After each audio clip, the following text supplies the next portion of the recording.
जिसको हम पढ़ते हैं कलर ब्लाइंडनेस।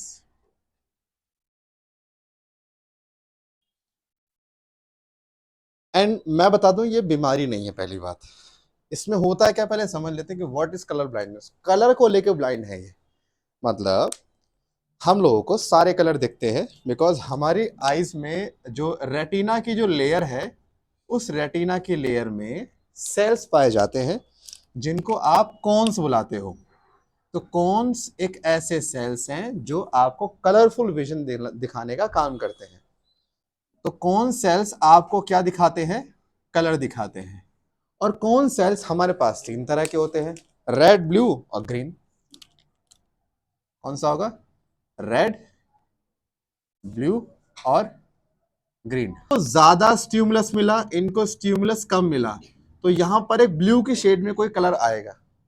यानी कि तीन सेल्स हैं और तीनों को जिस तरह का स्टिमुलस मिलेगा उस तरह का कलर बनेगा। ठीक है, अब आप ये सोच के चलिए कि अगर किसी पर्सन में मान लीजिए रेड और ग्रीन कौन सेल्स में थोड़ा सा फॉल्ट आ जाए, माने ये ठीक से काम ना करे, तो उससे क्या होगा, रेड और ग्रीन से जो शेड पैदा होंगे वो ठीक से बन नहीं पाएंगे, हाँ कि ना।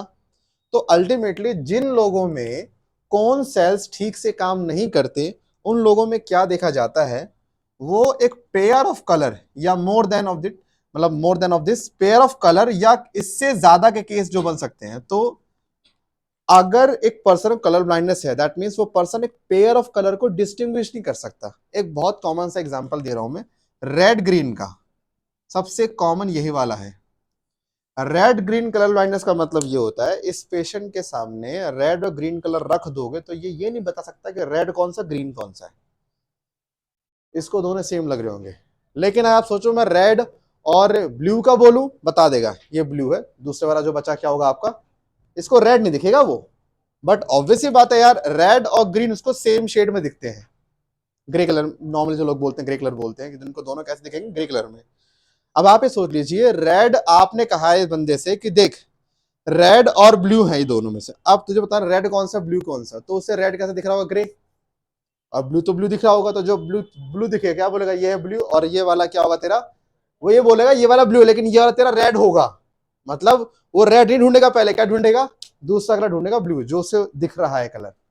और अगर मान लीजिए आपने रेड और ग्रीन के बीच में बोल दिया, बता डिफरेंस कौन सा रेड कौन सा ग्रीन, वो बता ही नहीं सकता कौन सा रेड कौन सा ग्रीन। उसको ना तो रेड दिख रहा, ना ही इसको ग्रीन दिख रहा, क्या दिख रहा है, ग्रे दिख रहे दोनों। अब यहाँ पे ऐसा नहीं यही पेयर ऑफ कलर है, बहुत सारे पेयर पॉसिबल है। और किसी किसी को एक पेयर में दिक्कत, किसी किसी को दो, किसी किसी को तीन, किसी को अगर भगवान ज्यादा मेहरबान हो गए सब पेयर दे देते हैं, लेते को सबका हम करते हैं कलर ब्लाइंड। माने कभी कभी कुछ पेशेंट कंप्लीटली कलर ब्लाइंड होते हैं, कंप्लीटली मतलब होता है उनको कलर ही नहीं दिखेंगे पूरी दुनिया में। बट अच्छी बात है आज के टाइम पे चश्मे बन चुके हैं, कुछ एडवांसमेंट आज मैं सुना था कि ऐसे ग्लासेस बनाए जा चुके हैं जिनसे आप कलर देख सकते हो। बट तो कलर ब्लाइंडनेस में भी टाइप्स आते हैं अलग अलग। हम अभी बात कर रहे हैं, हम अभी कंप्लीट कलर ब्लाइंडनेस की बात नहीं कर रहे हैं, हम बात कर रहे हैं बंदे को सब दिख रहा है बट एक पेयर ऑफ कलर में डिफरेंस नहीं बता पा रहा। आप पता है इन कलर ब्लाइंडनेस का टेस्ट भी होता है, जब आप ड्राइविंग लाइसेंस बनवाने जाते हो ना, ड्राइविंग लाइसेंस के टाइम पे इसका टेस्ट होता है। और ये टेस्ट जरूरी क्यों है भाई, मान के चलो आपको रेड ग्रीन दिखता ही नहीं है, गाड़ी चला रहे हो, रेड हो गया, आपने कहा ग्रीन तो चला दी, ठोक दी जाके, तो दिक्कत है ना। तो इसीलिए क्योंकि रोड पे कलर्स का ज्यादा महत्व है, इसीलिए उनको कलर्स ये टेस्ट देना बहुत जरूरी है। अगर कोई ऐसे टेस्ट में फेल हो गया तो भाई आपका लाइसेंस तो बनने से रहा, पैसा दे के बनवा लो तो बात अलग है, तो वैसे तो बनने से रहा। और मैं कहता हूँ सही भी है, क्योंकि एक्सीडेंट फिर डेली होंगे, क्योंकि उनको तो रेड कलर ग्रीन दिख ही नहीं रहा। हाँ अगर बेसिक नॉलेज है कि रेड सबसे ऊपर है, जो भी जो पैटर्न ऑफ कलर है जो कि इतना दिमाग को लगाता नहीं है, तो बच सकता है, बट स्टिल मैटर करता है ये। एंड मैंने क्या बोला, it is not a it's not a disorder या डिजीज को हम नहीं बोल सकते। क्यों, डिजीज और डिसऑर्डर उससे बोलते हैं जिससे आपको प्रॉब्लम हो रही हो। मान के चल लीजिए कि आपको रेड कलर नहीं दिखता है, तो उससे आपको क्या दिक्कत हो रही है भाई, क्या बुखार आ गया, खाना नहीं, भूख नहीं लग रही, या चक्कर आ गया, ऐसे कुछ हो रहा है क्या। अरे बीमारी कैसे बोल रहे, जिससे बॉडी जब अपने कंफर्ट फेज से बाहर आ जाए वो है बीमारी। अगर आपकी बॉडी को कोई तकलीफ ही नहीं हो रही तो बीमारी थोड़ी है। तो ये कोई बीमारी नहीं है colour blindness, it just a trait है, माने एक बॉडी का फीचर। जैसे मान के चलो किसी की हाइट बहुत बड़ी है, किसी की हाइट बहुत छोटी है, क्या ये छोटी बड़ी हाइट बीमारी है क्या? किसी का स्किन बहुत ज्यादा डार्क है, किसी में बहुत ज्यादा गोरा है, क्या बीमारी है कहीं? ये बॉडी का एक फीचर है और सबको मिला हुआ है फीचर, और सबका फीचर क्या है? अलग अलग। ऐसे ही मान के चल लीजिए, कोई कलर को बेहतर तरीके से देख सकता है, कोई कलर को बेहतर तरीके से नहीं देख सकता है, तो दोनों का फीचर है ये। तो ये कोई बीमारी नहीं है, क्वेश्चन एग्जाम में आया हुआ है। इनमें से कौन सी चीज जो है वो बीमारी नहीं मानी जाती? Answer is only colour blindness. ये कोई बीमारी नहीं है। और इसमें मेल फीमेल दोनों इफेक्टेड हो सकते हैं। अगर मेल को होगा तो मेल में XCY होगा, और फीमेल में होगा तो XC होगा। तो क्योंकि इसकी जीन एक्स क्रोमोसोम पर पाई जाती है और रिसेसिव है, तो मैं क्या बोलूंगा? Sex linked recessive trait.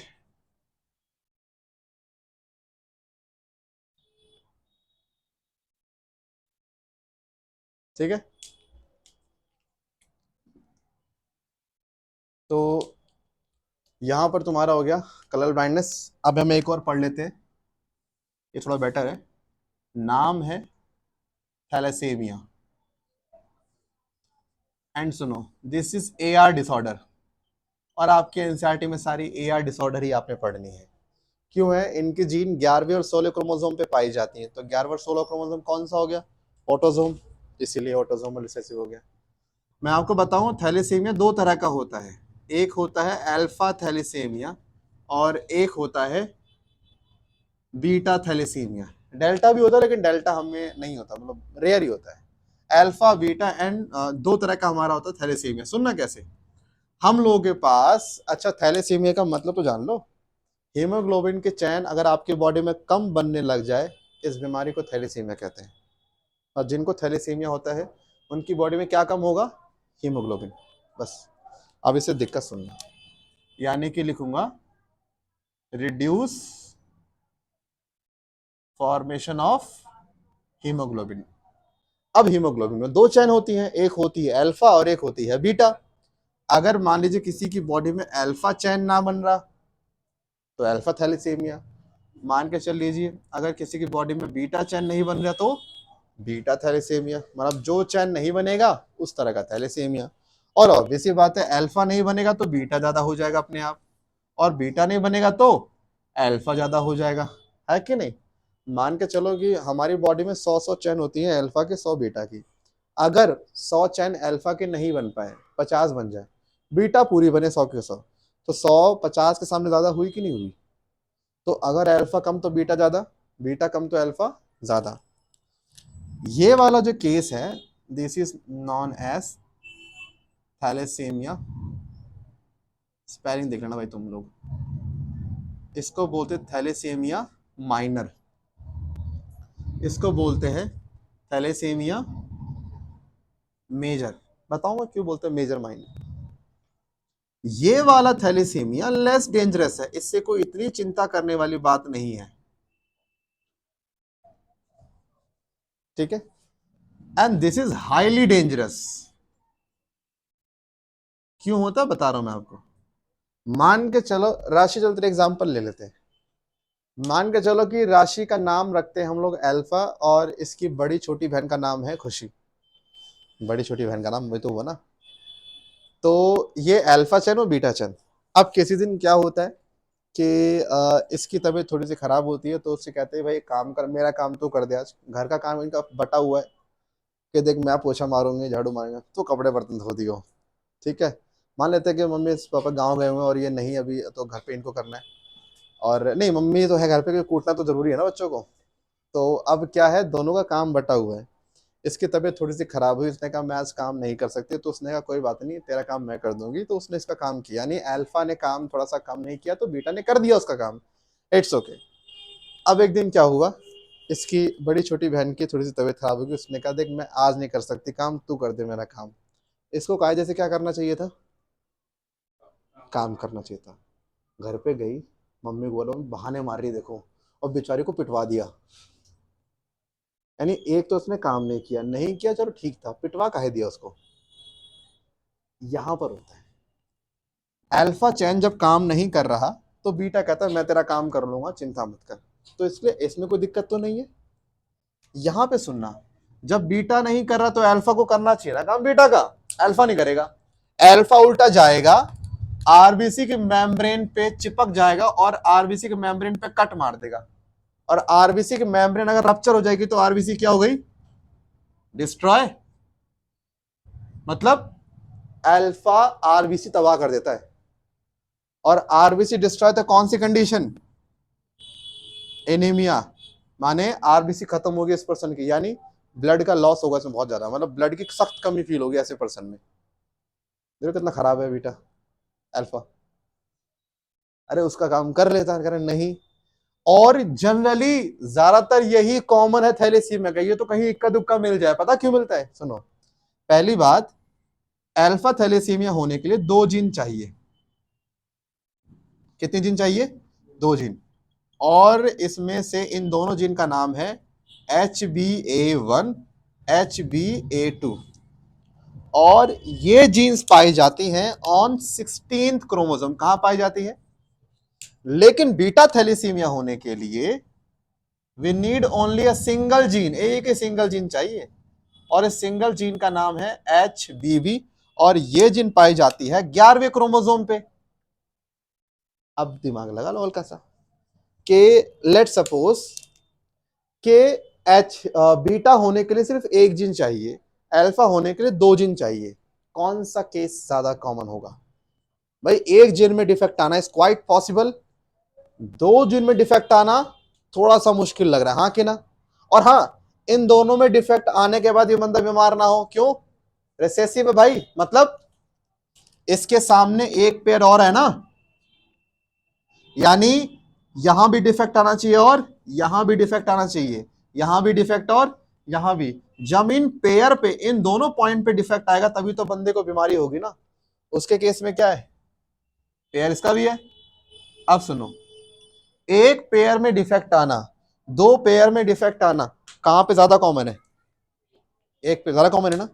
तो क्योंकि इसमें एक सिंगल जीन चाहिए, एक सिंगल पेयर में डिफेक्ट चाहिए होता है, तो मैथमेटिकली एक पेयर की प्रोबेबिलिटी ज्यादा है, इसकी प्रोबेबिलिटी कम है, इसीलिए वो आपको केस ज्यादा मिलते हैं। दैट्स व्हाई थैलेसीमिया मेजर, इसको थैलेसीमिया माइनर, एंड वो है ज्यादा खतरनाक और वही कॉमन है। उसमें भी कहते हैं कि ये बीमारी भी क्या है, सब लीथल। देखो लीथल मैंने क्या कहा था, जो पैदा होने से पहले मार दे वो बीमारी क्या होती है, लीथल, हीमोफीलिया याद होगा। सब लीथल क्या होती है, बच्चा पैदा होने के बाद मरेगा विद इन 10 ईयर। हमने जेनेटिक बीमारियों को बांटा हुआ है लीथल, सब लीथल एंड डिलेड लीथल में। लीथल बीमारियां वो होंगी जो बच्चे को पैदा होने से पहले ही मार देगी या पैदा होते के टाइम मार देगी। हीमोफीलिया में ये हुआ था, फीमेल जो थी वो पैदा होने से पहले मर जा रही थी, तो हीमोफीलिया क्या हुआ, लीथल डिसऑर्डर। सब लीथल क्या होता है, जो पैदा होने से पहले नहीं मारेंगे, बच्चा पैदा हो जाएगा और 10 साल के भीतर भीतर उसकी डेथ हो जाएगी बीमारी से, तो ये बीमारी क्या हुई, सब lethal, that is less dangerous than lethal. इसका एग्जांपल सिकल सेल भी है, वहां भी बच्चा मरा लेकिन 10 साल के अंदर मरा। थैलेसीमिया में जो बीटा वाला टाइप है ये क्या है, सब लीथल, यानी इसमें बच्चा जी जाएगा लेकिन 8-10 साल तक जिएगा, उससे ऊपर नहीं जी सकता। चलिए कोई बात नहीं, गिर जाएगी गिर जाएगी। तो यहाँ पे ध्यान रखना कि बीटा वाला मैं इसलिए बता रहा हूँ क्योंकि मेरे ही छोटे भाई को था, आई मीन कजन ब्रदर को था मेरे ही, और उसकी 7 साल की लाइफ से वो अलविदा हो गया, और उसके केस में कहता है उसको हर महीने ब्लड चढ़ता रहा, हर महीने, और चढ़ेगा भाई ऑब्वियसली बात है, इनके ब्लड में तो इनके हीमोग्लोबिन बन नहीं रहा, and haemoglobin is the main component of our blood. अगर वही नहीं तो ब्लड तो भाई चाहिए, अब अगर बॉडी खुद नहीं बना तो बाहर से तो लेंगे ना। अब सोचो जब से पैदा हो तब से उसने 7 साल तक सोचो हर महीने ब्लड, और अगर ना चले तो उसकी बॉडी में खून मतलब जलने को होता है। और जिनको ये होता है ना, ये अपनी एज के लोग से कम, मतलब कम एज में दिखते हैं, कम एज के दिखते हैं, मतलब 7 साल का बच्चा हेल्दी होता है, गोलू मोलू होता है, लेकिन अगर आप देखोगे 7 साल के बच्चे को तो ये 1 साल के बच्चे से ज्यादा वीक लगेंगे आपको। इनकी बॉडी ग्रो नहीं करती है, इनका पूरा बैली एरिया ब्रॉड हो जाता है, नसें बाहर आती हैं। सोचो बैली एरिया में मतलब पेट में नसें दिखना, मतलब इस लिटरली बता रहा हूँ ये शॉकिंग होता है, क्योंकि हमारे यहाँ पे नसें कभी नहीं दिखती है, हमारी बॉडी में इतना फैट तो हमेशा यहाँ पे होता ही है, नहीं दिख रहा है, सोचो कितनी यहाँ पर प्रॉब्लम होगी। इसमें जो डेथ का रीजन निकलता है वो निकलता है multiple organ failure, jaundice common reason है। आरबीसी डिस्ट्रॉय हो रही है ना, और एक चीज आपको पता नहीं है, जब भी आरबीसी डिस्ट्रॉय होती है हीमोग्लोबिन निकलता है उसमें से, हीमोग्लोबिन को ब्रेक करके एक पिगमेंट बॉडी बनाते हैं, इसका नाम है बिलीरूबिन। और बिलीरुबिन येलो कलर का एक पिगमेंट होता है। अब लगा लो बेसिक कॉन्सेप्ट, जितना आरबीसी तोड़ोगे उतना क्या निकलेगा, बिलीरुबिन। बिलीरुबिन कैसा होता है, पीले कलर का। जितना ब्लड में आरबीसी खत्म हो गया, ब्लड का कलर उतना येलो होना शुरू हो जाएगा, और ज्यादा ब्लड का कलर येलो हो गया तो क्या हो गया, जॉन्डिस। और बता दूं आपके ब्लड का कनेक्शन लिवर से भी है, ठीक है। बॉडी में सोर्स ऑफ बिलीरुबिन पता है क्या है, बताओ, liver. Liver is the source of bilirubin. इसलिए जॉन्डिस में आप दो ही रिपोर्ट, जब पढ़ोगे रिपोर्ट दो ही आंसर मिलेंगे, लिवर या ब्लड। जॉन्डिस दो ही कारण होते हैं कि लिवर ने दिक्कत दे दी या ब्लड ने दिक्कत दे दी। तो ये होता है